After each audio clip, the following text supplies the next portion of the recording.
विद्या ज्ञान प्रवेश परीक्षा की तैयारी करने वाले सभी विद्यार्थियों को हमारा नमस्कार। इस समय आपके फॉर्म भरे जा रहे हैं। जैसा कि आपको पता है, अब की बार एप्टीट्यूड टेस्ट होगा। ऐसा मत समझिए कि एप्टीट्यूड टेस्ट में केवल आपके रीजनिंग के ही प्रश्न आएंगे। रीजनिंग के प्रश्न के अलावा एप्टीट्यूड टेस्ट में आपके साइंस के प्रश्न और आपके इतिहास, भूगोल और जो आपका संविधान है, इन सब से प्रश्न भी आएंगे। इसलिए आज हम यहाँ पर आप लोगों के लिए साइंस के प्रश्न लेकर के आए हैं, जो कक्षा 6 और 7 दोनों के लिए अति महत्वपूर्ण हैं। तो आइए शुरू करता हूँ आज का ये वीडियो, और आप अपनी कॉपी कलम लेकर के बैठिए। अगर आपके इम्पोर्टेंट प्रश्नों में ये सम्मिलित नहीं है तो इन्हें आप नोट करते रहिए। आइए शुरू करते हैं। पहला प्रश्न है, ईंट को ऊपर उठाने में बल कार्य करता है। पेशीय बल, गुरुत्वीय बल, विद्युत बल या फिर चुंबकीय बल। आपने सोच लिया होगा और अपना कमेंट जरूर कीजिए। चूँकि जब हम ईंट हाथों से उठाते हैं तो इसमें कौन सा बल लगता है? उसमें लगता है पेशीय बल। ये तो यहाँ से आपका ऑप्शन ए बिल्कुल सही होगा। चलिए बढ़ते हैं अगले प्रश्न पर। अगला प्रश्न बेहद आसान है। पृथ्वी की ओर वस्तु के गिरने का कारण है गुरुत्वीय बल, विद्युत बल, पेशीय बल, चुंबकीय बल। ये भी आप जानते होंगे, जब भी कोई वस्तु नीचे गिरती है तो पृथ्वी एक समान बल से खींचती है, जिसे हम लोग गुरुत्वीय बल कहते हैं। तो पृथ्वी की ओर जो नीचे की ओर कोई भी वस्तु गिरती तो उसका कारण होता है गुरुत्वीय बल। तो यहाँ से ऑप्शन ए वाला बिल्कुल सही होगा। चलिए बढ़ते हैं अगले प्रश्न पर। अगला प्रश्न भी साइंस से है।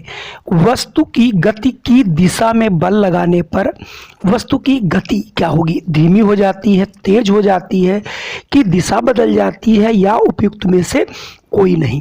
तो अगर वस्तु जिस दिशा में जा रही है, अगर उसी दिशा में अगर हम बल लगा देते हैं तो सदैव वस्तु की गति जो है वो तेज हो जाती है, और विपरीत दिशा में अगर कोई बल लगा देते हैं तो वो धीमी हो जाती है, और अगर हम उसे रोकने का प्रयास करते हैं तो उसकी दिशा भी बदल जाती है। तो यहाँ पर ऑप्शन पूछा जा रहा है कि वस्तु की गति की दिशा में अगर बल लगाया जाए तो उसकी जो है वस्तु की गति बढ़ जाएगी, यानी ऑप्शन बी वाला बिल्कुल सही होगा।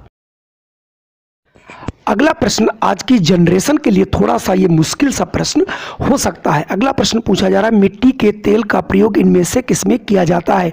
यहाँ बस दिया गया है, कार दिया गया है, और उधर आपको रेलगाड़ी दी गई, और बीच में एक आपको चीज़ दिखाई पड़ रही, इसको बोलते हैं स्टोव। ये स्टोव हुआ करता था जिस पर खाना बनाया जाता था, और इस स्टोव के ऊपर जो है मिट्टी का तेल इसमें भर कर के इसे हल्की फ्लेम से जलाया जाता था और इसी पर खाना बनाया जाता था। और आज इस स्टोव का जो रूप है वो एलपीजी गैस ने ले लिया है। तो यहाँ से ऑप्शन सी वाला बिल्कुल सही होगा, और इससे जो है खाना जल्दी पकता था, और जो शहरों में है यही एक ऊर्जा का मुख्य विकल्प होता था। हालांकि अब मिट्टी का तेल बंद हो चुका है, जिसे हम लोग कैरोसिन ऑयल कहते हैं। चलिए बढ़ते हैं अगले प्रश्न पर। अगला एक चित्र दिया गया है, हवा के द्वारा कौन चलित है, यानी हवा के द्वारा कौन चलता है? रेलगाड़ी है, ये पवन चक्की है, जीप है और बस है। हालांकि आपको सभी को पता है पवन चक्की जो है वो हवा के द्वारा चलती है। तो यहाँ से ऑप्शन बी वाला बिल्कुल सही होगा, क्योंकि यहाँ पर थोड़ा सा चित्र आपके लिए धुंधला हो सकता है, लेकिन आपको जो पेपर मिलेगा उसमें चित्र काफ़ी स्पष्ट दिए रहते हैं, लेकिन आपको इन सब चित्रों को देख करके ही जाना है। चलिए बढ़ते हैं अगले प्रश्न पर। अगला प्रश्न भी चित्र पर आधारित है। शायद आपको चित्र यहाँ पर समझ ना आए तो मैं आपको बता दे रहा हूँ। यहाँ पर आपके सामने ये 4 चित्र दिए गए हैं। पहले में पेट्रोमैक्स दिया गया है, दूसरे में मोटरसाइकिल है, तीसरे में सोलर कुकर दिया गया है, जो सूर्य की रोशनी से जिससे खाना बनाया जाता है। तो यहाँ से ऑप्शन सी हो जाएगा, इसलिए मैंने बताया कि। और अगला जो चित्र है वो आपका पवन चक्की का था। अगला प्रश्न बेहद आसान प्रश्न है, जिसका आंसर आप सभी दे सकते हैं। मशीन से कार्य क्या होता है? कठिनाई से होता है, आसानी से और जल्दी हो जाता है, या केवल आसानी से होता है, या फिर केवल जल्दी होता है। तो इसका आंसर आप लोग जरूर कमेंट बॉक्स में दीजिए। मैं आपको इसका आंसर बताए दे रहा हूँ, इसका आंसर होगा बी, आसानी से और जल्दी दोनों, क्योंकि जो मशीनें हैं उनसे काम आसान तो हुआ है और आसान होने के साथ साथ जल्दी भी कार्य हुआ है, तो इसलिए यहाँ से ऑप्शन बी वाला सही होगा। चलिए बढ़ते हैं अगले प्रश्न पर।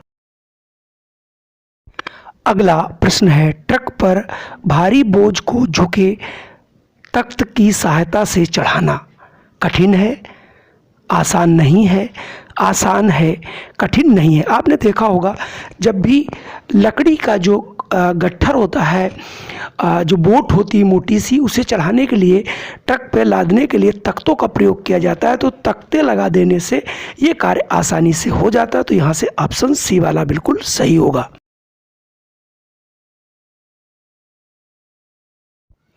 अगला प्रश्न है, जटिल मशीन का उदाहरण है कैंची, प्लायर, दंडतुला या फिर सिलाई मशीन। जैसा कि आपको पता है सिलाई मशीन सबसे जटिल मशीन है, क्योंकि उसमें कई कलपुर्जे लगे होते हैं। बाकी जो तीनों हैं इनमें बहुत ही कम कलपुर्जे लगे होते हैं। तो यहाँ से ऑप्शन आपका डी वाला बिल्कुल सही होगा। अगला प्रश्न है, दंडतुला किस प्रकार का उत्तोलक है?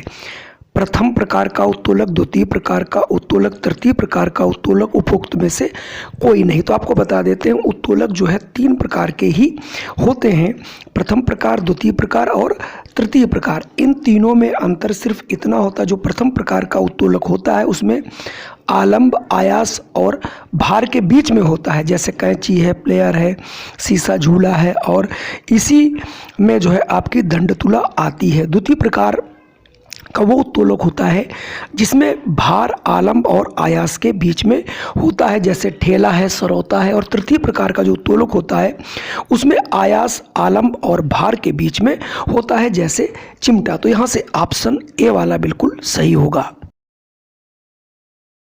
अगला प्रश्न है, एक खांचेदार पहिया जो एक धुरी पर चारों ओर घूमता है वो क्या है? उत्तोलक है, घिरनी है, पेंच है या फिर नट तल है? इसका आंसर आप लोग कमेंट में जरूर दीजिए और इसका सही आंसर होगा ये एक प्रकार की घिरनी है। तो यहाँ से ऑप्शन बी वाला सही होगा। आप इस प्रकार के प्रश्नों को जरूर तैयार करें, खास क्लास 7th वाले, इसमें से आपको एक प्रश्न जरूर मिलेगा। अगला प्रश्न बेहद आसान है, इसका आंसर मैं पहले भी बता चुका हूं। उत्तोलक होते हैं 3 प्रकार के, 1 प्रकार के, 4 प्रकार के या फिर 2 प्रकार के। तो उत्तोलक होते हैं भाई 3 प्रकार के। तो यहाँ से ऑप्शन ए वाला बिल्कुल सही होगा। चलिए बढ़ते हैं अगले प्रश्न पर।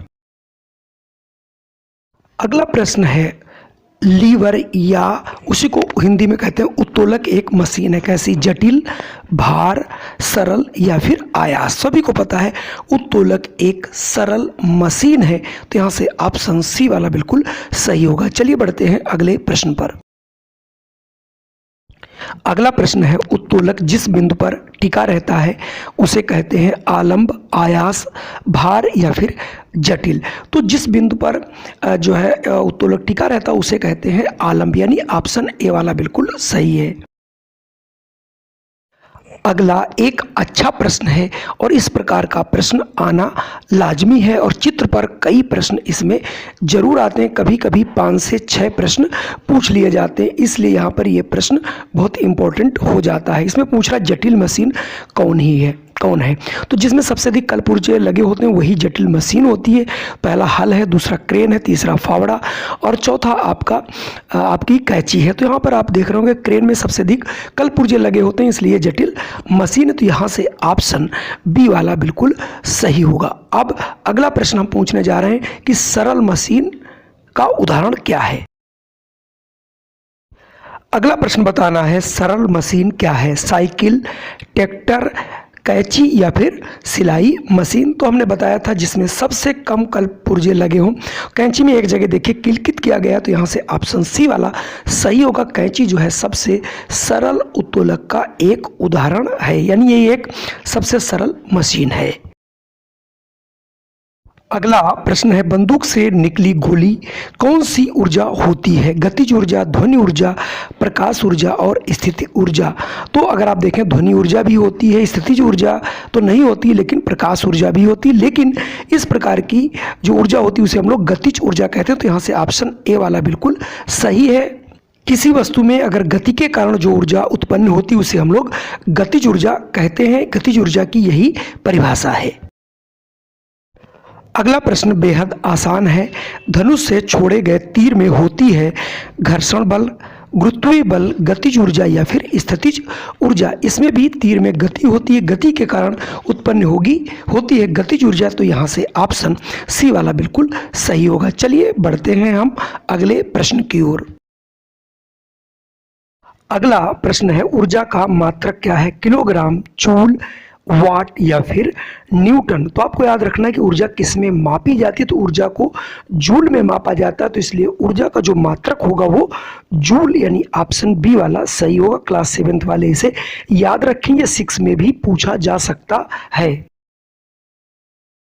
अगला प्रश्न यहाँ होना चाहिए था, ऊर्जा का प्राकृतिक स्रोत क्या है? तो यहाँ पर हो जाएगा सूर्य, पहला ऑप्शन ही होगा। तो आज के ये 20 प्रश्न थे। आपको कैसे लगे? आप मस्ती से संपूर्ण तैयारी हमारे साथ कीजिए।